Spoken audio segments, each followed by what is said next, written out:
I come from a family background where we have Muslims and Christians living together.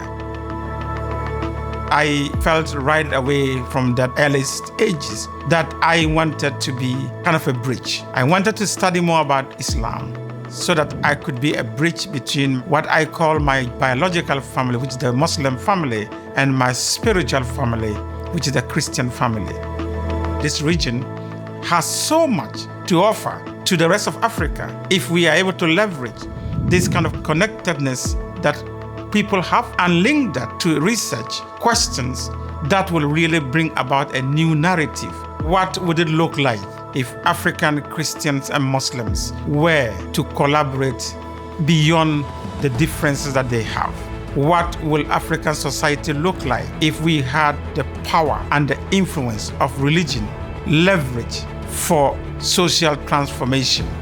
What will it look like to have a different kind of narrative about Islam?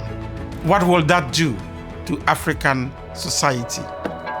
Under the leadership of Professor John Azumah, the Sanneh Institute is working to provide a research-grounded understanding of a new narrative, the pacifist tradition of the Islamic story in West Africa, a story deeply rooted in the Islamic tradition that is being lived in Muslim communities today.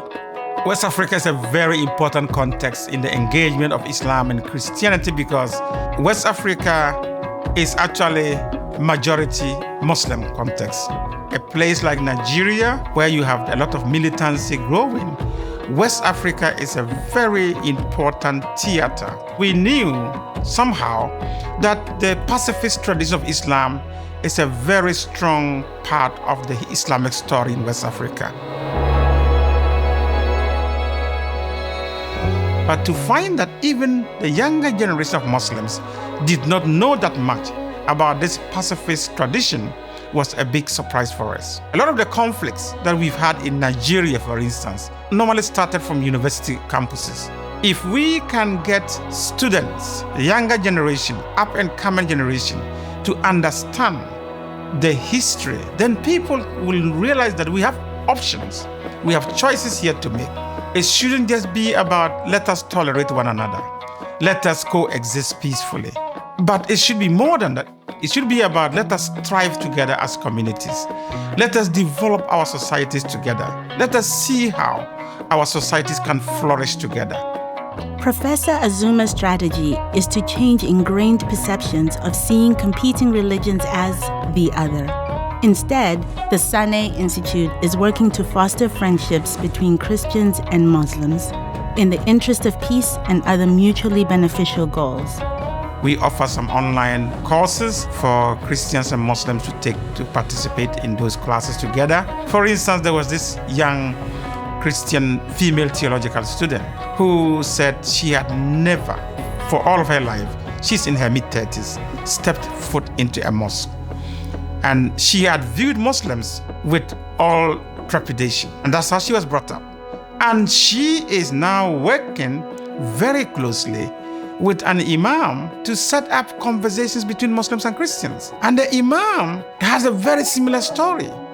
He grew up in Ghana. He had never stepped foot in the church. And I was there in my church one day when the imam walked in on Sunday and said, "Today is my first day of walking into a church." Scholarship must not just be done for the sake of it.